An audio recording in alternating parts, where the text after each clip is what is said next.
आज सुबह सुबह योगी आदित्यनाथ के समर्थक जो सूबे की मुखिया हैं, उनके कुछ समर्थकों ने कई जिलों में होर्डिंग लगवाई थी, जिस होर्डिंग में अखिलेश यादव को लेकर के कटाक्ष किया गया था। लिखा गया था कि लियारी राज या धुरंधर सीएम योगी राज, उसको लेकर के तरह तरह की चीज़ें अलग अलग जिलों में लगाया गया था। फिलहाल उस पोस्टर को हटा दिया गया है, लेकिन अब दूसरा पोस्टर समाजवादी पार्टी के कार्यालय में लगाया गया है और ये सपा के नेता के द्वारा लगाया गया है। इस पोस्टर में यूपी में धुआं धुआं धर राज का जिक्र है, कई सारे अखबारों की कटिंग है, सूबे के मुखिया मुख्यमंत्री योगी आदित्यनाथ की भी तस्वीर है, कई सारी चीज़ें हैं। हालांकि जो सुबह पोस्टिंग होर्डिंग लगाई गई थी वो भाजपा की तरफ से लगाया गया था और उसमें कई सारे जिलों में लगाया गया था, खासतौर पे लखनऊ, सीतापुर, गोंडा, जौनपुर, आजमगढ़ में लगाया गया था। जिसके बाद सपा के नेताओं ने पलटवार किया और ये समाजवादी पार्टी के ठीक कार्यालय के सामने लगाया गया है और सपा की नेता ने, जो युवा नेता हैं पूजा शुक्ला, सपा की प्रवक्ता हैं, उन्होंने लगवाया। इसके अलावा कई जगह ऐसे पोस्टर लगवाए गए हैं। जो योगी आदित्यनाथ के समर्थकों ने जो लगवाया था वो पोस्टर मेरठ, मुजफ्फरनगर, शामली के दंगों का जिक्र किया गया था। आतिक मुख्तार और मुकीम काला की मौत की अखबारी कटिंग का भी जिक्र किया गया था। लेकिन अब ये पोस्टर दूसरा जो लगा है समाजवादी पार्टी के समर्थकों ने लगवाया है।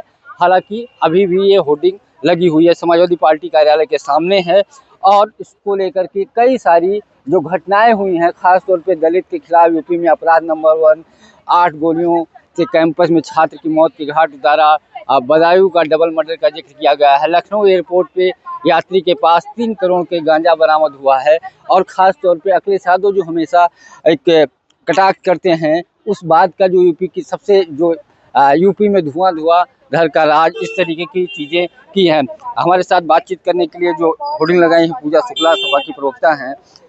पूजा जी, इस तरीके की होर्डिंग आपके द्वारा लगवाई गई, इससे पहले बीजेपी समर्थकों ने लगवाया था, हटा दी गई, ऐसी चीज़ें या इस तरीके की होर्डिंगबाजी करनी चाहिए? देखिए, उत्तर प्रदेश के नौजवानों ने जगह जगह होर्डिंग लगाई है। ये समाजवादी पार्टी के किसी कार्यकर्ता ने होर्डिंग लगाई है और सबसे बड़ी बात ये है कि सारे काम की शुरुआत तो भारतीय जनता पार्टी ने की गई।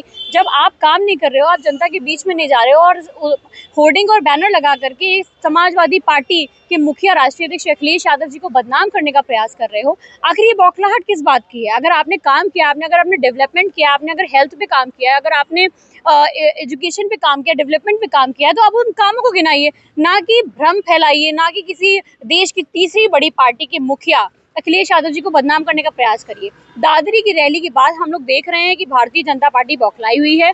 इनके उपद्रवी और अराजक लोग लगातार इस तरह की होर्डिंग लगा करके लोगों समाजवादी पार्टी की और राष्ट्रीय अध्यक्ष जी की छवि को खराब करने का काम कर रहे हैं। तो अगर किसी नौजवान ने ये असलियत दिखा दी तो इसमें बुरा मानने की जरूरत नहीं है। ये जो घटना है ना, ये कहीं बहुत दूरी घटना नहीं है, ये इसी महीने के अंदर की 15 से 20 दिन की घटना है और लगातार इस तरह की घटनाएं उत्तर प्रदेश में हो रही है, जहाँ पर न्याय के नाम पर लोगों को लाठियां मिल रही है। 1076 की बेटियों को घसीट के मारा गया, एयरपोर्ट पर गांजा पकड़ा जा रहा है। उत्तर प्रदेश में ऐसा क्या हो गया है कि अचानक से इतने गांजा पकड़ा जाने लगा है? इतना धुआं, इतना गांजा, और ये गांजा कहाँ से आ रहा है, ये सोचने की बात है। जब हम रोजगार ढूंढने निकलते हैं तो लाठियां मिलती हैं, जब हम स्वास्थ्य सेवाओं की बात करते हैं तो लाठियां मिलती हैं, जब हम वेतन की बात करते हैं तो लाठियां मिलती हैं, लेकिन अगर कुछ बिना ढूंढे आसानी से मिल रहा है उत्तर प्रदेश में तो वो गांजा है।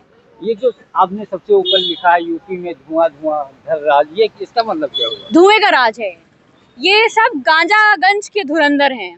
और मैं समझती हूँ कि उत्तर प्रदेश के मुख्यमंत्री को कम से कम, अगर उन्होंने कुछ भी अपने 9 साल में काम किया है छात्रों, नौजवानों, महिलाओं, किसानों, किसी के लिए भी, तो आप लगाइए, वो पोस्टर लगाइए, वो डेवलपमेंट दिखाइए। हमारे पास तो डेवलपमेंट दिखाने के लिए बहुत कुछ। अगर हम इसी लखनऊ की बात करें तो मेट्रो है, इकाना स्टेडियम है, मिल्क प्लांट है और आपका प्लासियो मॉल है, डायल 100 का ऑफिस है, आपका जो लोहिया पार्क है, लोहिया हॉस्पिटल है, जनेश्वर मिश्रा पार्क है, शेरोज कैफे है, तमाम वो चीज़ें, तमाम वो डेवलपमेंट, एजुकेशन सिस्टम है, कितने अभिनव मॉडल स्कूल है, तमाम डेवलपमेंट हमारे पास हैं लगाने के लिए। लेकिन भारतीय जनता पार्टी जब बात करेगी हिंदू मुसलमान, जब बात करेगी लियारी राजी, कौन सा राज है, कहाँ से आ गया लियारी, यहाँ की कहाँ है यार लियारी, कहाँ है, किसका राज था? इस तरह का झूठ बोल रहे हैं आप। एक इतने बड़े सूबे के मुख्यमंत्री रहे हैं, देश की तीसरी बड़ी पार्टी के राष्ट्रीय अध्यक्ष हैं, आप इस तरह से किसी व्यक्ति के बारे में बात कर रहे हैं। आपको शर्म आनी चाहिए। थानों के बगल में होर्डिंग लगी, पुलिस से कंप्लेन कर रहे हैं नौजवान, तो पुलिस उल्टा उनको थाने से भगा दे रही है। ये कौन सा, क्या पुलिस भी भारतीय जनता पार्टी की कार्यकर्ता होगी? इस तरह के अराजक उपद्रवी तत्वों पर अगर नहीं लगाम लगाई गई तो पूरे प्रदेश में इस तरह की होर्डिंग्स लगेंगी, जिसमें भारतीय जनता पार्टी की सच्चाई को उजागर किया जाएगा। गांजा अगर पकड़ा जा रहा है तो कानूनी कार्रवाई हो रही है अलग अलग, अगर नहीं पकड़ा जाता तो भाई वो अवैध व्यापार या ये तो गलती से लेकिन नहीं आप लोग पकड़ा जा लगातार रहा है। गांजा या और चीजों को लेकर के आखिर ये क्या साबित अरे करना भाई, चाहते हैं? मैं तो कह रही हूँ कि इतनी बड़ी संख्या में गांजा होने कहाँ से लगा? ये रोजगार क्यों नहीं मिल रहा है इतनी बड़ी संख्या में? ये स्वास्थ्य सेवाएं क्यों नहीं अब मिल रही पकड़ा जा हैं? रहा है, पहले पकड़ा नहीं जा रहा था। नहीं तो पहले आ कहाँ से रहा था और जा कहाँ से रहा था? और ये गांजे की बात करते हैं तो लोग इतना, भारतीय जनता पार्टी के लोगों को मिर्ची क्यों लगती है? भाई गांजे से भारतीय जनता पार्टी का क्या लेना देना? वो क्यों इतनी उनको मिर्ची लगती है? हम किसी भी हम के नॉर्मली कह रहे गांजा पकड़ा जा रहा है तो उसमें बुरा मानने की क्या बात? सवाल तो ये पकड़ा है, तो बहुत कुछ जा रहा है, अपराधी भी पकड़े जा रहे हैं और सारी चीजें पकड़े जा रहे हैं, तो गांजा कई बार उत्तर प्रदेश के जो मुख्यमंत्री हैं, देश के पहले ऐसे नेता हैं जिनके ऊपर अनगिनत मुकदमे थे, जिन्होंने सरकार में आने के बाद अपने मुकदमे हटाए हैं। क्या कोई पूरे देश में ऐसा मुख्यमंत्री है जिसने अपने ऊपर से मुकदमे हटाए हैं? लेकिन इस प्रदेश के अंदर उप मुख्यमंत्री, मुख्यमंत्री सब अपने मुकदमे हटा रहे हैं। मतलब वो सब पाक दामन हो गए। ऐसी कौन सी वॉशिंग मशीन लेके आई है भारतीय जनता पार्टी जिसमें दागदार लोगों को डाला जा रहा है और बाहर निकाला जा रहा है तो वो एकदम सफेद होकर निकल रहे हैं? हमारे साथ हैं तो वो गुंडे हैं, अपराधी हैं, माफिया हैं, उनके साथ है तो वो साधु महात्मा हैं। तो इस तरह की दोगली राजनीति भारतीय जनता पार्टी को नहीं करनी चाहिए। तो ये चीज सपा प्रवक्ता पूजा शुक्ला जी ने कहा, अगर बीजेपी के नेता इस तरीके की होर्डिंग हमारे नेता के खिलाफ लगाएंगे तो ऐसी होर्डिंग एक नहीं हजारों लगेंगी, पूरे प्रदेश में लगेंगी। बीजेपी को उनको कार्रवाई करनी चाहिए, पुलिस पे उनको कार्रवाई करनी चाहिए, नहीं तो क्रिया में प्रतिक्रिया होगी। पंकज चतुर्वेदी, TV9, लखनऊ।